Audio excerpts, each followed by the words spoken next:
Chapter 2 dollar spread. दुनिया में 200 देश होने के बावजूद इंटरनेशनल ट्रेड यूएस डॉलर में ही होता है, लेकिन ऐसा क्यों? इसे समझने के लिए हमें वर्ल्ड वॉर 1 और वर्ल्ड वॉर 2 को समझना होगा। देखिए, देश हथियारों के लिए अपना सोना अमेरिका को देते रहे और हथियार खरीदते रहे।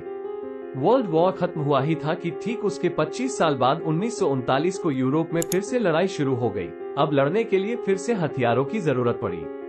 अमेरिका हथियार बेचते रहा और सोना लेते रहा, जिसके कारण दुनिया का 70% सोना अब अमेरिका के हाथ में आ चुका था। लड़ाई करके सारे देश थक चुके थे और कंगाल भी हो चुके थे, और तभी वर्ल्ड वॉर 2 खत्म होने के ठीक एक साल पहले यानी 1945 को 1 जुलाई 1944 में 44 देश मिलकर ट्रेड एग्रीमेंट साइन करते हैं, जिसके मुताबिक अब जो भी अंतर्राष्ट्रीय व्यापार होगा वो अब से डॉलर में ही होगा। धीरे धीरे करके पूरी दुनिया डॉलर को इंटरनेशनल करेंसी साइन करके ट्रेड करने लगती। लेकिन तभी सद्दाम हुसैन ये कह देते हैं कि इराक अब से डॉलर में ट्रेड नहीं करेगा, और आप जानते ही होंगे कि इसके बाद अमेरिका ने इराक में मिलिट्री अटैक करवा दिया, और इसी के कारण इराक का कट्टर दुश्मन अमेरिका है।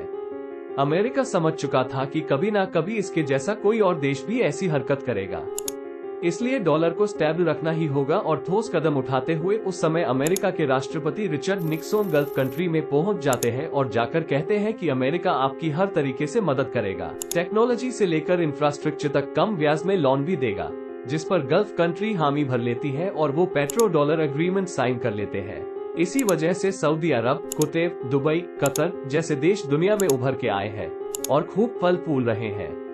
इसी पेट्रो डॉलर एग्रीमेंट के दम पर पूरी दुनिया में डॉलर का दबदबा बरकरार रखता है। इन कारणों से अमेरिका यहाँ तक पहुँच चुका है। दोस्तों, अगला वीडियो किस पर बनाऊं, जल्दी से मुझे कमेंट कीजिएगा। मिलते हैं अगले वीडियो में। जय हिंद।